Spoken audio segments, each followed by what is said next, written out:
देवताओं के पास जाकर अपना दुख निवेदन करना, रुद्र द्वारा उन्हें आश्वासन और चित्ररथ को शंखचूड़ के पास भेजना।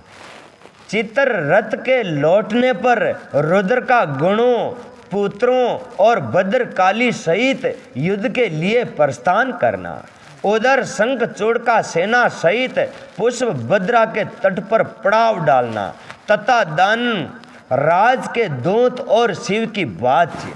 पहले लड़ता जी थोड़ी सेठी रहे सेना और फिर दूत करना था, फिर वे हमें बात करता है उड्डू फिर टल जाता युद्ध तो अच्छा फट जाता है, फिर न टलता ये सीताराम।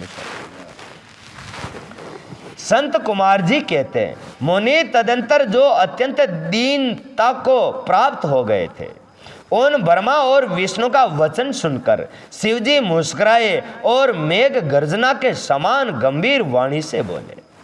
शिवजी ने कहा, हे हरे, हे ब्रह्मांड, तुम लोग शंखचूड़ द्वारा उत्पीड़ित हुए भय को सर्वथा त्याग दो, निसंदेह तुम्हारा कल्याण होगा। मैं शंखचूड़ का सारा वृत्तांत यथार्थ रूप से जानता हूँ। ये पूर्व जन्म में एक गोप था जो ऐश्वर्यशाली भगवान श्री कृष्ण का भक्त था, जिसका नाम सुदामा था। वे सुदामा राधिका के श्राप से शंखचूड़ नाम का दानव राज होकर उत्पन्न हुआ है। ये परम धर्म यज्ञ और देवताओं से द्रोह करने वाला है और ये दुबुद्धि वशता अपने उत्कृष्ट बल के भरोसे से संपूर्ण देव गणों को क्लेश दे रहा है। अब तुम लोग प्रेम पूर्वक मेरी बात को सुनो और देवताओं को आनंदित करने के लिए शीघ्र ही कैलाशवासी रुद्र समीप जाओ। वे रुद्र रूप मेरा ही उत्तम पूर्ण रूप है। मैं ही देव कार्य की सिद्धि के हेतु पूर्तक स्वरूप धारण करके वहाँ प्रकट हुआ हूँ। मेरा वे रूप ऐश्वर्यशाली तथा परिपूर्णतम है। हरे, इसलिए मैं भक्तों के वशीभूत हो कैलाश पर्वत पर सदा निवास करता हूँ। तदंतर कैलाश पहुंचकर देवताओं ने भगवान महेश्वर की स्तुति की और अंत में कहा, मेषाण, आप तो कृपा के आकार हैं। दीनों का उद्धार करना तो आपका बाना ही है। प्रभु दानव राज शंखचूड़ का वध करके इंद्र को उसके भय से मुक्त कर दीजिए और देवों को इस विपत्ति से उबारिए। तब भक्त वसल शंभु देवताओं की इस प्रार्थना को सुनकर हंसे और मेघ गर्जना की सी गंभीर वाणी से बोले। शंकर जी ने कहा, हे हरि, ये ब्रह्मांड, हे देवगण, तुम लोग अपने अपने शतान को लौट जाओ। मैं नीचे ही सैनिकों के सहित शंखचूड़ का वध कर डालूंगा। इसमें तनिक भी संशय नहीं है। हो गया था गर्भ राज होगा भाई जो काम के। संत कुमार जी कहते हैं, व्यास जी महेश्वर के उस अमृत वाणी वचन को सुनकर संपूर्ण देवताओं को परम आनंद प्राप्त हुआ। उस समय उन्होंने समझ लिया कि अब दानव शंखचूड़ मरा हुआ है। नाम भी हमको गणो राख्यो, हुद्दो नाम शंखचूड़ का जाओ शंखचूड़।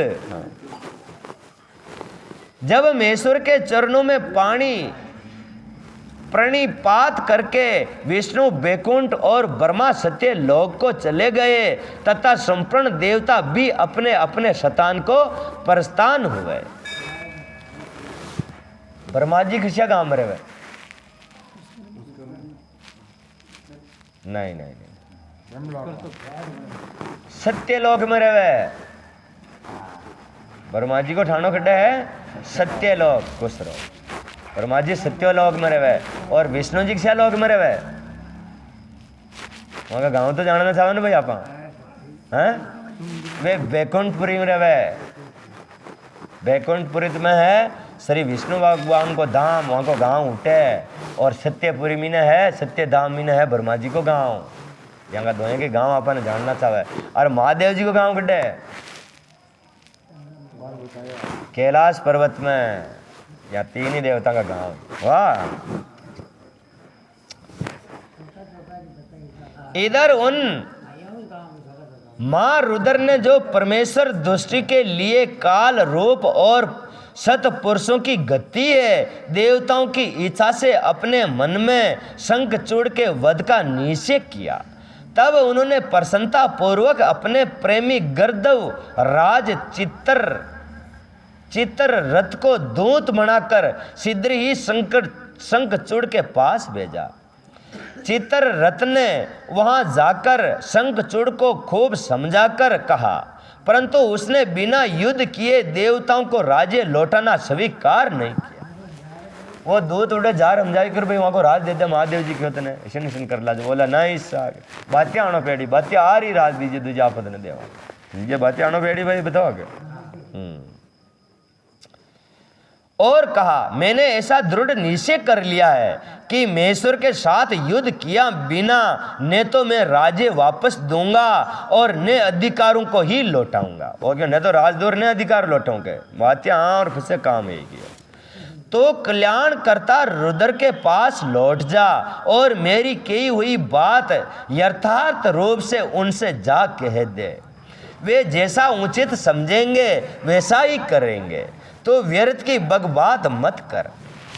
संत कुमार जी कहते, मुनि श्रेष्ठ यूं कहे जाने पर वे शिव दूत पुष्प दंत चित्ररथ अपने स्वामी महेश्वर के पास लौट गया और उसने सारी बात ठीक ठीक कह दी। वो क्यों अंधा था बातें आए गयो तो वरना बातें आई वो तो न माने के जिस देवेगा राज तो बोला ठीक है। उन्होंने अपने वीर भद्र आदि गुणों से कहा। रुद्र बोले, हे वीरभद्र, हे नंदिन, क्षेत्रपाल, आटू भैरव, मैं आज शीघ्र ही शंखचूड़ का वध करने के निमित्त चलता हूँ। अंत मेरी आज्ञा से मेरे सभी बलशाली गण आयुधों से लेस होकर तैयार हो जावे। आयुध खन कहवे तलवार बंदूकड़ी लाठियाँ खुआड़ियाँ यानी आयुध। हाँ आयुध से लेस होकर लटकार तैयार हो जाएं और अभी अभी कुमारों स्वामी कार्तिकेय और गणेश के साथ रण यात्रा करें। भद्रकाली भी अपनी सेना के साथ युद्ध के लिए प्रस्थान करें। ओके सब नजार के दो आज बातिया बचालनो खूणो आणो बातें जा रहे शंखचूड़ बात्याणो। संत कुमार जी कहते हैं, मुनि ऐसी आज्ञा देकर शिवजी अपनी सेना के साथ चल पड़े। फिर तो सभी वीर गण हर्ष मगन होकर उनके पीछे पीछे चलने लगे। इसी समय संपूर्ण सेनाओं के अध्यक्ष सकंद और गणेश, सकंद भगवान खंड के वह कार्तिकेय जी भगवान है। ये सकंदा में न जा ले जा न क्या यो कोई न क्या जो जलंधर वहाँ जलंधर को वहाँ तो मौत ही न। हाँ जलंधर की निताड़ का सुर की है ताड़का सुर ले जार न क्यों न पार्वती के है तो ये उठार न क्यों है शायद ले जार को अब सुनिए फिर 5 कुर्तिका है वहाँ उड़े पाड़ी। गणेश भी हर्ष से भरे हुए कवच धारण करके सहज शस्त्र शिव जी के निकट आ पहुंचे।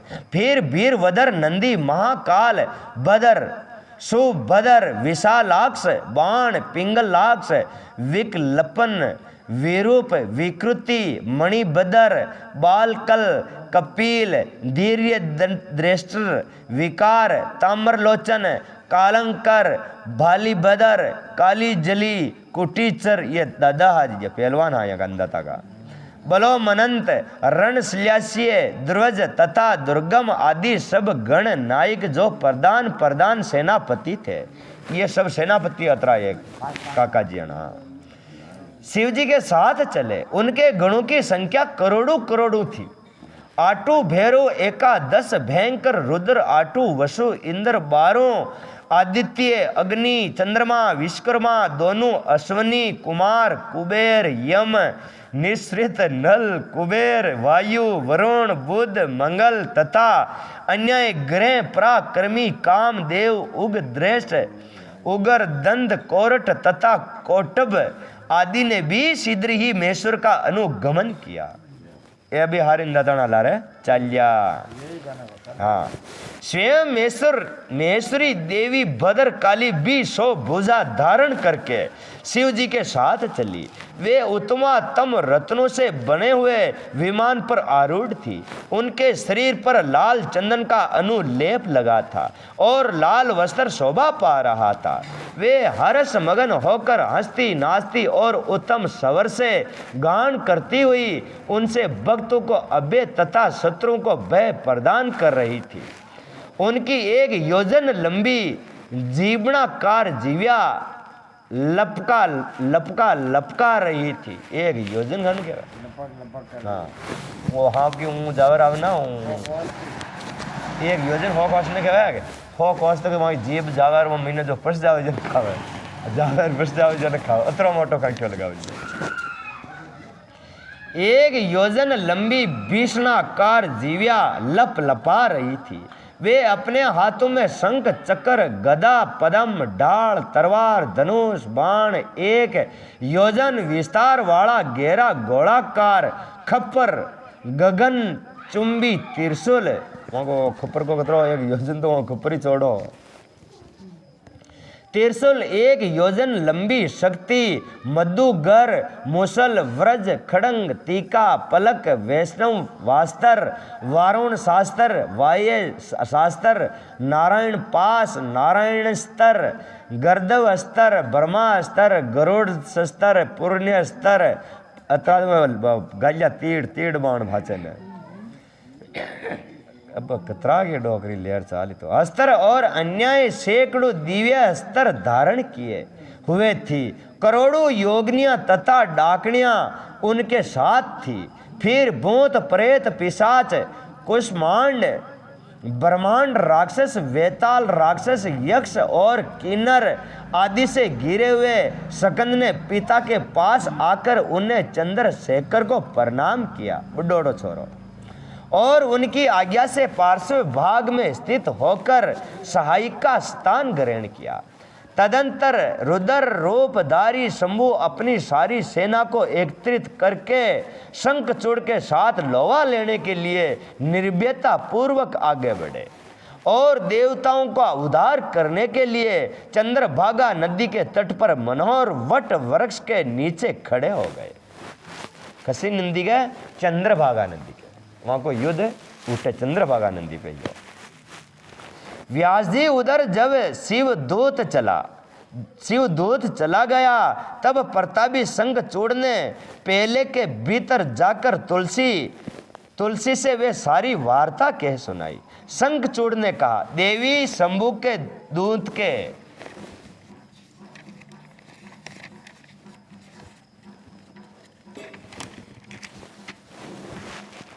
मुख से रण निमंत्रण सुनकर मैं युद्ध के लिए उगत हुआ हूँ और उनसे जूझने के लिए मैं नीचे ही जाऊंगा। तुम इसके लिए मुझे आज्ञा दो। उनका नुको मांगबा जो आज्ञा तुलसी को बोलबा मती करो वहाँ की लुगाई तुलसी ने भाई तुलसी को आज्ञा मांगबा क्यों मैं बातिया बजा रही हूँ कि भाई माँ को माँ का दूँ तो कह न मणि समझी नहीं तो मैंने 4 बातिया आना जो मर जाऊँ तो बढ़िया और जीव तो आ जाऊँ तो भी बढ़िया। नहीं नहीं नहीं ये तुलसी जो आते हैं पूजा करो हाँ या तुलसी मुझे आज्ञा दो यूं कहकर उसे ज्ञानी ने अपनी प्रिया को नाना प्रकार से समझाया। फिर ब्रह्म मुहूर्त में उठकर प्रातः कृत्य समाप्त किया और पहले नित्य क्रम पूरा करके बहुत सा दान दिया। तत्पश्चात अपने पुत्रों को संपूर्ण दानुओं के राज्य अभिषेक करके उसे अपनी भार्या और सारी संपत्ति समर्पित कर दी। वहाँ का छोरा नहीं क्यों भाई तब था कि भाई है एक निगर आगनी वो अपनी संपत्ति सब कुछ है और आप हजारिया वहाँ बावजू बातिया बादल और सारी संपत्ति समर्पित कर दी। पुण्य जब उसकी प्रिया तुलसी रोती हुई उसकी रण यात्रा के निषेध करने लगी तब राजा शंखचूड़ ने नाना प्रकार की कथाएं कहकर उसे डाढ़ बंधाया और तदंतर उस समादूत दानव राज ने कवच धारण करके युद्ध करने के लिए उगत हो गए। अपने वीर सेनापति को बुलाकर उसे आदेश देते हुए कहा। शंखचूड़ बोला, सेनापति, मेरे सभी वीर जो संपूर्ण कार्यों में कुशल और संभ्रम में शोभा पाने वाले हैं, आज कवच धारण करके युद्ध के लिए प्रस्थान करें। शूरवीर दानवों और दैत्यों की 86 टुकड़ियां तथा बलशाली कंकों की निवृत्त सेना अस्त्र शस्त्र से सुसज्जित होकर नगर से बाहर निकले। करोड़ों प्रकार से पराक्रम प्रकट करने वाले जो असुरों के 50 कुल हैं। डाकुओं का कितना कुल है यहाँ का? 50 कुल यहाँ का। वे भी देवताओं के पक्षपाती शंभु से युद्ध करने के लिए प्रस्थित हो। मेरी आज्ञा से धर्मों के 100 कुल भी कवच से विभूषित हो। शंभु के साथ लोहा लेने के लिए शीघ्र ही निकल ले। काल केयों, मौर्यों, मोहर्दों तथा कालुकों को कि मेरी ये आज्ञा सुना दो कि वे रुद्र के साथ संग्राम करने के लिए रण सामग्री से सुशोभित हो चले। संत कुमार जी कहते, मुनि सेनापति को यूं आदेश देकर असुर का राजा महाबली दानवेंद्र शंखचूड़ सहस्त्रों प्रकार की बहुत बड़ी सेनाओं से घिरा हुआ नगर से बाहर निकला। उसका सेनापति भी युद्ध शास्त्र में निपुण था। महारथी महान शूरवीर और रणभूमि में रथियों से अग्रण्य था। इस प्रकार युद्ध स्थल में वीरों को भयभीत कर देने वाला वे दानव राज 3 लाख अक्षरेणी सेनाओं पर शासन करता हुआ शिविर से बाहर निकला। कितनी सेना ले? 3 लाख। और उत्तमोत्तम रत्नों द्वारा निर्मित विमान पर आरूढ़ हो गुरुजनों को आगे करके युद्ध के लिए चल पड़ा। आगे बढ़ने पर वे पुष्पभद्रा नदी के तट पर सीधा आश्रम में जा पहुंचा। वहां एक मनोहर वट वृक्ष विराजमान था। वहां सिद्धि क्षेत्र सिद्धों को उत्तम सिद्धि प्रदान करने वाला था। पुष्य क्षेत्र भारत में वह कपिला का तप शतान कहलाता था। कपिल ऋषि हो ना, कपिला ऋषि, वहां को तप की दौड़ो जो शतान हो, कपिल ऋषि को। वे भूभाग पश्चिम समुद्र से पूर्व मलय पर्वत से पश्चिम शैल श्री शैल से उत्तर और गर्द मादन से दक्षिण था। उसकी चौड़ाई 5 योजन और लंबाई 500 योजन थी। भारत के उस भाग में उत्तम पुष्प प्रदान करने वाली तथा शुद्ध स्पष्टि के समान स्वच्छ जल से परिपूर्ण पुष्प भद्रा और सरस्वती नाम की 2 रमणीय नदियां बहती है। सदा सौभाग्य से संयुक्त रहने वाली लवणीय सागर की प्रिया भार्या पुष्प भद्रा सर्वशक्ति के साथ हिमालय से निकली है और गोमती पर्वतों को बाएं करके पश्चिम समुद्र में जा मिली है। वहां पहुंचकर शंखचूड़ ने शिव जी की सेना को देखा। मुनि उसने पहले शिव जी के पास एक दानवेश्वर को दूत के रूप में भेजा। उसने शिव जी से युद्ध न करने के लिए कहा और शिव जी से उसे देवताओं का राज्य लौटा देने की बात कही। अंत में महेश्वर ने कहा, दूत, हम किसी का भी पक्ष नहीं लेते। महादेव जी को भी आपने मतलब उनको ना देवता दिन रहना वहाँ का दिन रहना, महाराज रहना सब एक हो गए। तो गलती कह रही जी के जूता फेर कहना न मानो जी के दिन में हूं, क्योंकि हम तो कभी स्वतंत्र रहते हैं, स्वतंत्र रहते ही नहीं, सदा भक्तों के अधीन रहते हैं और उनकी इच्छा से उनका कार्य करते रहते हैं। देखो, पूर्व काल में ब्रह्मा जी की प्रार्थना से पहले प्रलय समुद्र में श्री हरि और दैत्य श्रेष्ठ मधु केटव का भी युद्ध हुआ था। पुण्य भक्तों के हितकारी उन्हीं श्री विष्णु ने देवताओं की प्रार्थना करने पर ब्रह्म प्रहलाद के कारण हिरण्यकशिपु का भी वध किया था। तुमने ये भी सुना होगा कि पहले जो मैंने त्रिपुरों का साथ युद्ध करके उन्हें भस्म कर डाला था, वे भी देवताओं की प्रार्थना करने पर ही हुआ था। पूर्वे काल में सर्वेश्वरी जगत जननी का जो शुभ आदि के साथ युद्ध हुआ था और जिसने उन्होंने उन दैत्यों का वध कर डाला था, वे भी देवताओं की प्रार्थना करने पर ही हुआ था, गठित हुआ था। वे भी सभी देवता गण आज भी ब्रह्मा के शरणापन्न हुए थे। जब वे उन देवताओं की ओर श्री हरि के साथ मेरी शरण में आए थे, दूत इस प्रकार ब्रह्मा विष्णु और देवताओं की प्रार्थना के वशीभूत हो देव का अधीश्वर होने के कारण मैं भी युद्ध के लिए आया हूँ। वो क्यों आप यहाँ की क्यों जो आया के आने तो दुख मत दे, जो आपने लड़े है ही कौन है, हर दुख दे तो मैंने तेने मारनो ही मारनो।